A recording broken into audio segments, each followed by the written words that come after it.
Hey, thanks for making it to Veterans Info Tap. I'm glad you made it. VA travel pay reimbursement.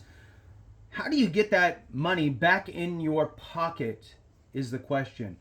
You had to spend it to get there, and now you're asking for the reimbursement money back in your pocket.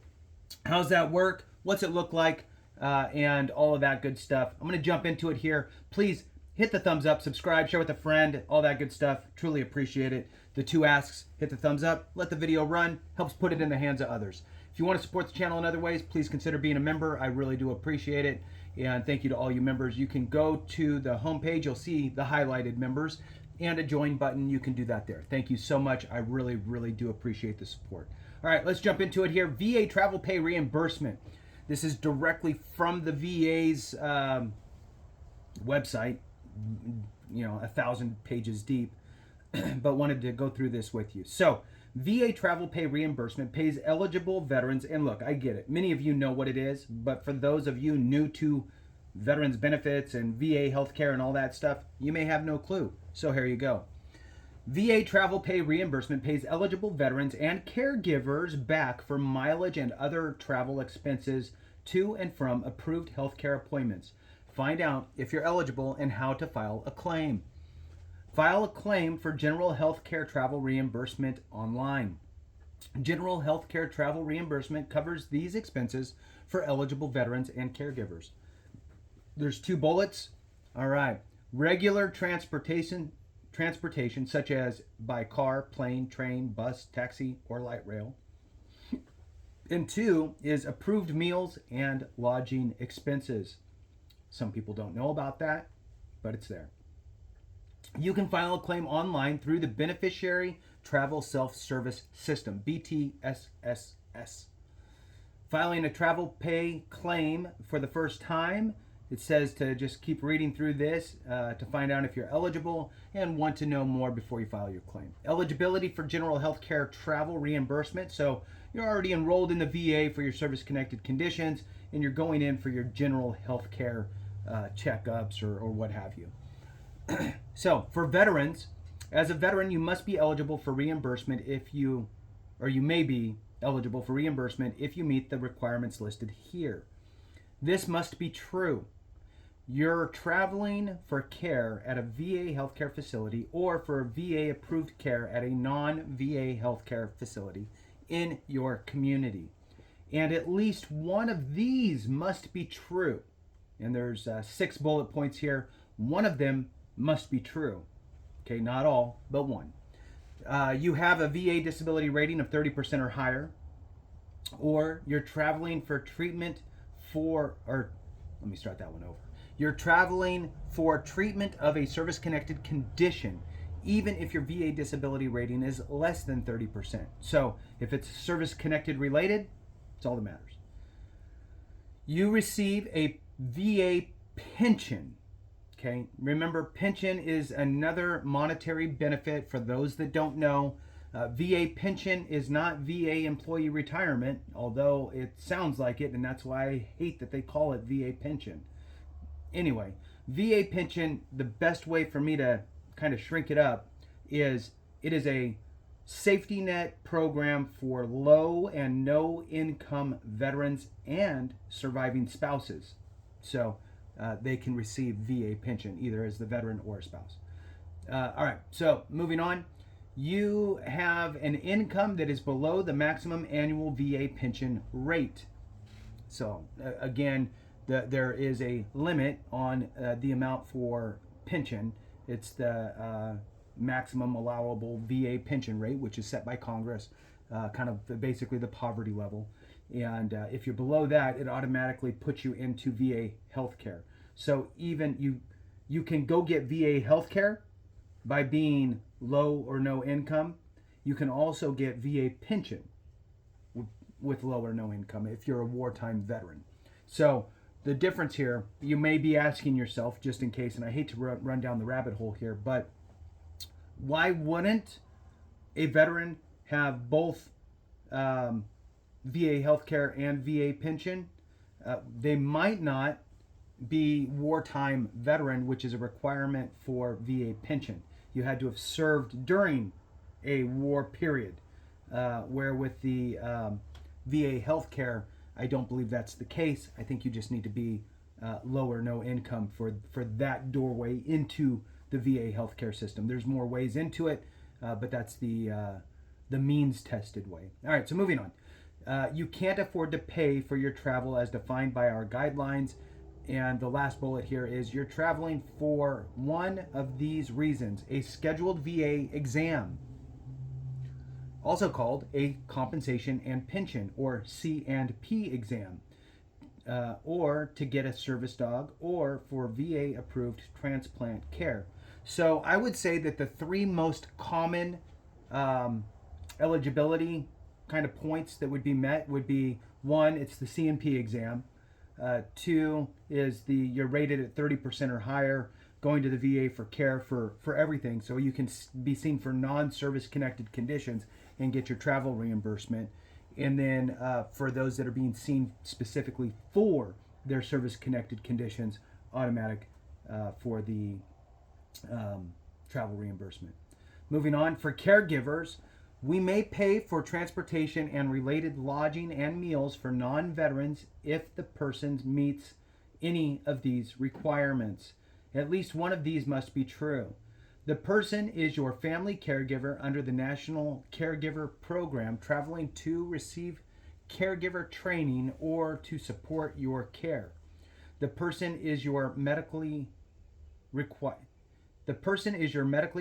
attendant traveling with you to support your care. The person is your transplant care donor or support person. We may also pay for care for an allied beneficiary when the appropriate foreign government agency has authorized their care, or for beneficiary of another federal agency when that agency has approved their care. All right, moving on. What to do before you file your first claim. Got 3 bullet points here. Set up direct deposit. We can then deposit your reimbursement into your bank account. Keep your receipts for all transportation and approved meals and lodging, and track your mileage to and from appointments. Be sure to file your claim on time. You must file within 30 days of the appointment or of when you became eligible for reimbursement. File a new claim for each appointment. All right, so now we got a few Q&As here, question answers. I'm going to run through these. They're just kind of the common questions and answers, or at least the common questions. So, can I file a claim by mail or in person? Yes. You can also file your claim by mail or in person at the VA facility where you receive care. To do this, you'll need to fill out Veterans Beneficiary Claim for Reimbursement of Travel. That form is the VA Form 10-3542. And it says here to read the statements and certifications carefully, then sign and date the form. Mail or take your completed form and receipts in person to the VA facility where you received care. If you mail your claim, we consider the postmark date the date of submission. So that's important. And there's on this website, there is a link to find your VA health facility. So what I would do is call your facility and ask them if you can mail your travel claim to them, and if so, what is that address and who should you make it out to? All right, next question. Can I get reimbursed for traveling to get treatment at a special disability rehabilitation center? You may be eligible for reimbursement if you meet at least one of these requirements, and there's 2 listed. You need inpatient care, or you're getting temporary lodging approved by VA. It says here that a notation: special disability rehabilitation centers include facilities such as clinics that provide care for spinal cord injury, vision loss, or blindness, or prosthetic rehabilitation. Next question: if I travel with another veteran or use a free transportation service, am I still eligible for reimbursement? It says here, if you travel together with another veteran, you're eligible for reimbursement only if you meet at least one of these requirements. There's 3 options here.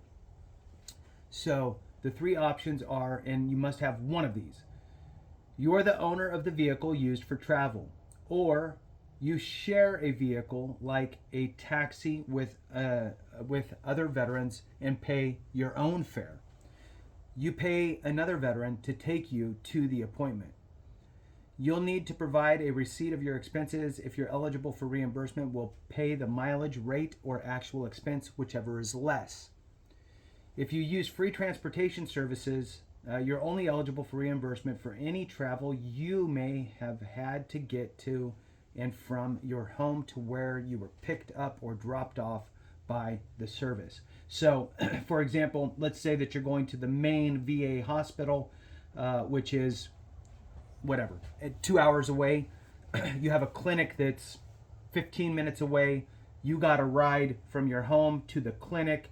You got picked up at the clinic by the free service that took you to your appointment 2 hours away, then brought you back to the clinic. Then you had to pay for a ride again from the clinic back to your home.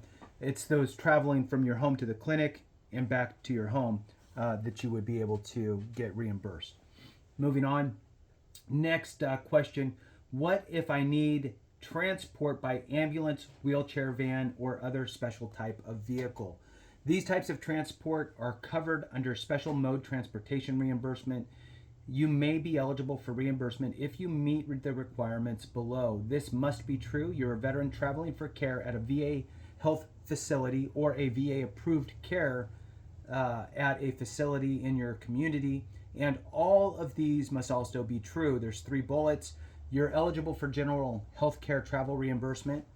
A VA healthcare provider determines that your medical condition requires an ambulance or specially equipped van for travel. And we've approved your travel in advance. That's an important part, unless the travel is for emergency situation, which I did a video earlier on this, where you'll have to notify them within 72 hours. 2 more questions here. How can I get help with my claim? Call your VA healthcare facility's beneficiary travel contact. So you would call your VA healthcare facility and ask for the beneficiary travel contact. Or you can call the BTSSS toll free at 855-574-7292. Again, that's 855-574-7292. They're there 8 a.m. to 8 p.m. Eastern Time. And then the last one here, question is, what happens after I file my claim? It says, we'll deposit your reimbursement through electronic funds transfer unless we've made other payment arrangements with you. And with that, that concludes it. I hope that shines a little light on the travel reimbursement process, kind of what it looks like, how to do it, and so forth. Thank you so much for watching. I appreciate you. Have a great one. And remember, if we don't take care of each other, something went wrong.